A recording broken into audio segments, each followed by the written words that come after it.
بریلوی مکتبہ فکر سے تھا، اتفاق فونڈی کی جو مسجد تھی اس میں ڈاکٹر طاہر القادری طویل عرصے تک امام رہے ہیں، اور جامع نعیمیہ سے ان کا ایک ہمیشہ سے فکری تعلق رہا ہے اور سیاسی تعلق بھی رہا ہے۔ تو جامع نعیمیہ لاہور میں ریئیکشن آیا اور یہ رد عمل جوتا باری تک پھیلا۔ نواز شریف صاحب پر جامع نعیمیہ میں 11 مارچ 2018 کو جوتا پھینکا گیا۔ 12 مارچ 2018 کو ہمارے مشہور خواجہ آصف صاحب، تب وہ وزیر خارجہ تھے، سیالکوٹ میں سیاہی پھینکی گئی۔ مارچ 2018 میں ہی ایک جلسے میں عمران خان پر بھی جوتا پھینکا گیا، وہ خطا ہو گیا، ان تک نہیں پہنچ سکا۔ 19 جولائی 2021 میں آزاد کشمیر کی انتخابی مہم کے دوران مریم نواز پر پانی کی بوتل پھینکی گئی، اور 5 ستمبر 2025 کو پھر وہ واقعہ ہوا کہ جب عمران خان کی بہن پر انڈا پھینکا گیا۔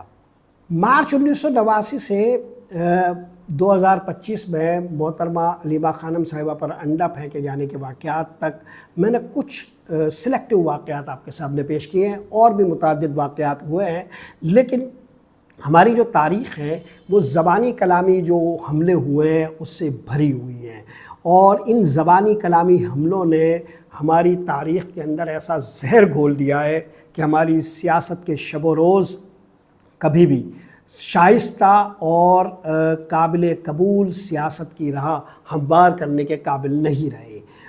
اگر آپ کردار کشی اور زبانی کلامی حملوں کی ایک ٹائم لائن مرتب کرنا چاہیں تو کچھ واقعات میں آپ کی خدمت میں پیش کیے دیتا ہوں۔ 1985 اور 88 کے درمیان ہماری سیاسی تاریخ کا ماحول سب سے زیادہ گدلا رہا، اور یہ دور جنرل ضیاء الحق کا دور تھا۔ اس دور میں اپوزیشن رہنما محترمہ بے نظیر بھٹو صاحبہ کے خلاف طرح طرح کے الزامات گھڑے گئے، وضع کیے گئے، اور بدقسمتی سے بدترین نازیبا زبان بے نظیر بھٹو صاحبہ کے خلاف استعمال ہوئی۔ یہ جو دور تھا اس میں زیادہ جو حصہ تھا وہ ان صحافیوں نے لیا اس کھیل میں بے نظیر بھٹو صاحبہ کے خلاف، جو اسلام پسند صحافی کہلاتے تھے، جو بنیادی طور پر نظریاتی تقسیم میں دائیں بازو کی شناخت رکھتے تھے۔ ان لوگوں نے محترمہ بے نظیر بھٹو صاحبہ کے خلاف بدترین زبان استعمال کی، نازیبا الفاظ استعمال کیے۔ اکتوبر 1988 میں انتخابی مہم کے دوران بے نظیر بھٹو کے خلاف توہین آمیز ہینڈ بلز جہاز سے گرائے گئے۔ ان ہینڈ بل کی اگر آپ زبان کو پڑھیں گے تو اپنے کانوں کو ہاتھ لگا لیں گے کہ ہماری سیاسی کلچر کی جو زبان ہے وہ کتنی گندی اور ناشائستہ رہی ہے۔ 1988 اور 89 میں شیخ رشید صاحب تھے جنہیں میاں نواز شریف صاحب نے بے نظیر بھٹو کے خلاف بدترین طریقے سے استعمال کیا۔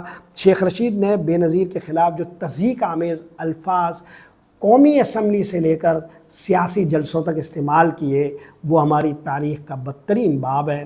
شیخ رشید صاحب نے بے نظیر صاحبہ کے لیے ایسے الفاظ استعمال کیے جس کو دہرانا بھی پسند نہیں کیا جاتا۔ افسوسناک طور پر پی ایم ایل این نے جو زبان اور لب و لہجہ بے نظیر کے خلاف استعمال کیا، بلاول بھٹو تک آتے آتے یہ خاندان اس پوری زبان کو اور اس پوری تاریخ کو فراموش کر گیا۔ 1990 سے 1993 تک نواز شریف کے پہلے دور حکومت میں مخالفین کے خلاف باقاعدہ مہمات ترتیب دی جاتی رہی، اور یہ ایک نہیں تھی اور کسی ایک کے خلاف نہیں تھی، کئی ایک تھی، متعدد لوگوں کے خلاف یہ مہمات چلتی رہی۔ 2001 سے 2007 تک پرویز مشرف کا دور بھی بدترین اس معاملے میں رہا۔ میڈیا ٹرائلز ہوئے، انہوں نے اپنے مخالفین کے خلاف کروائے، اور کردار کشی کی مہمات عروج پر رہی۔ بدقسمتی سے عوام، قارئین اور ٹی وی کے ناظرین ان الزامات کو قبول کرتے رہے، گوارا کرتے رہے، اور ان الزامات پر اپنے سیاسی موقف تشکیل دیتے رہے۔ آج بھی ہماری بہت ساری سیاسی جماعتوں اور اسلام پسند جماعتوں کے کارکنان کا جو موقف بھی ہے وہ انہی سیاسی مہمات میں ترتیب دیا ہوا موقف ہے، اور ان تعصبات سے وہ تجزیاتی طور پر اپنے ذہنوں کو باہر نکالنے کے لیے تیار نہیں ہیں، ابھی بھی ان تعصبات کے شکار ہے۔ 2012 اور 17 میں مریم نواز اور پی پی کی خواتین رہنماؤں کے خلاف اس قسم کی مہمات رہی، اور 2020 سے 2022 تک کا یہ وہ عرصہ ہے کہ جس میں سوشل میڈیا مہمات چلی، مخالف رہنماؤں کے خلاف گالی گلوچ کی مہمات رہی، اور اس میں یہ وہ دور ہے کہ جس میں پی ٹی آئی اور عمران خان کے جو قریبی حلقے تھے وہ سب سے زیادہ ملوث رہے۔ لیکن یہ وہ دور ہے کہ جس میں عمران خان کے سوشل میڈیا ہینڈلرز نے سب سے زیادہ حصہ لیا، مگر یہ صرف عمران خان کے ساتھ مخصوص نہیں ہے، کئی حلقوں اور کئی گروہوں اور کئی سیاسی جماعتوں نے اسی طرح کے اپنے حلقے بنائے اور وہ متحرک رہے اور ایک دوسرے کے خلاف کردار کشی کی مہمات کا حصہ بنے رہے۔ الغرض پاکستانی سیاست میں مکالمے کے بجائے تضحیک آمیز رویہ رکھنے، گالی گلوچ اور ہاتھا پائی کا جو کلچر ہے وہ 3 دہائیوں سے بھی پرانا ہے۔ ذوالفقار علی بھٹو کے دور میں بھی اسی قسم کے واقعات رونما ہوتے تھے، مخالفین پر انڈوں کی بارش ہوتی تھی، ٹماٹر پھینکے جاتے تھے۔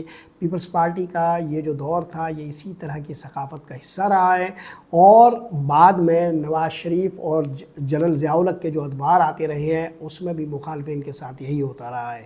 پرویز مشرف صاحب کے دور میں بھی یہی ہوا، اور اس کے بعد جو عمران خان کا دور تھا وہ بھی کسی حد تک اسی طرح کا تھا، مگر پی ٹی آئی کا جو رویہ زیادہ سخت گیر ہوا وہ بعد کا تھا جب عمران خان کو اقتدار سے بے دخل کر دیا گیا۔ ہمارے ہاں یہ جو کلچر ہے اس میں 2-3 بڑے پہلو ہیں، وہ میں جلدی آپ کے سامنے رکھ دوں۔ پہلا تو یہ ہے کہ 1980 سے جو 90 کی دہائی تک اور 2000 کی دہائی تک جو واقعات ہوئے ہیں ان میں ایک بڑا مسئلہ جو تھا وہ سیاسی اور عسکری توازن کا مسئلہ تھا۔ سیاسی اور عسکری طور پر عدم توازن ہونے کے باعث یا ان دونوں کا آپس میں ایک دوسرے کو فریق کے طور پر دیکھنے کے باعث یہ واقعات رونما ہوتے تھے، اور کبھی یہ پتہ بھی نہیں چلتا تھا کہ حکومت کس کی ہے اور یہ جو حرکتیں ہو رہی ہے یہ کون کر رہا ہے۔ تو ایک پہلو یہ ہے، اگر یہ ناانصافی ہوگی کہ اگر ہم ایک دور میں ہونے والے واقعات کو اس دور سے مخصوص کر دیں، اس دور کے جو وزیر اعظم ہیں انہی پر اس کا الزام لگا دیں۔ کھیل ہوتا تھا، کٹ پتلیاں رقصہ ہوتی تھی، اور ایک دوسرے کی چھتری کا فائدہ اٹھا کر مختلف قسم کی حرکتیں ہوتی تھیں۔ مگر جب شہباز شریف کا دور آیا اور پی ڈی ایم نے حکومت سنبھالی اس کے بعد یہ تفریق تقریباً ختم ہو گئی تھی۔ حکومت اور عسکری حلقوں کے یکجان ہونے کے باعث جو واقعات رونما ہو رہے تھے ان میں کوئی بھی شخص بری الذمہ نہیں ہو پا رہا تھا، بلکہ ایسا ہوتا رہا کہ سیاسی جماعتیں جو حکومت میں تھی وہ نجی حلقوں میں ان واقعات سے خود کو بری الذمہ کرتی رہی اور یہ کہتی رہی کہ ہمارا اس میں کوئی ہاتھ نہیں ہے، یعنی وہ جس اتحادی حکومت کا حصہ تھے اس اتحادی حکومت کا بوجھ اٹھانے کو تیار نہیں تھی وہ جماعتیں، تو نجی حلقوں میں اپنی وضاحتیں کرتی رہی۔ ہمارے ہاں مختلف قسم کے کھیل ہوتے رہتے ہیں۔ نواز شریف کا دور اس حوالے سے بدترین رہا ہے، اور کوئی ایسا واقعہ نہیں ہے جو کسی اور نے کیا ہو اور اس کی تاریخ یا اس سے ملتا جلتا واقعہ نواز شریف کے کسی دور سے ہمیں نہ مل جاتا ہو۔ سارے جو واقعات ہیں لچرپن کے، سارے جو واقعات ہیں مار کٹائی کے، سارے جو واقعات ہیں گالم گلوچ کے، اس کی سرپرستی نواز شریف صاحب نے سرکاری طور پر کی ہے، اور اس سے یہ تاریخ بھری ہوئی ہے۔ طیب بلوچ کا جو واقعہ ہے وہ کوئی انوکھا واقعہ نہیں ہے، یہ ہماری گدلی گندی غلیظ تاریخ کا ایک تسلسل ہے، اور اسی میں رونما ایک واقعہ ہے۔ اسی طرح کی سیاسی ثقافت نے ہمارے مزاج اور تیور اس طرح کے پیدا کیے ہیں۔ بدقسمتی سے ہم اسے ایک خاص طرح سے، ایک خاص زاویے سے لینے کے عادی ہو گئے ہیں، لہٰذا اس واقعے کی تعبیر اور توجیہ ایک خاص طرح سے ہو رہی ہے۔ یہ بھی ہماری پروپیگنڈا مہم کی جو سیاسی تاریخ ہے اس کا ایک حصہ ہے۔ آج کے لیے یہی کچھ۔ محمد طاہر کو اجازت دیجیے۔ اللہ نگہبان۔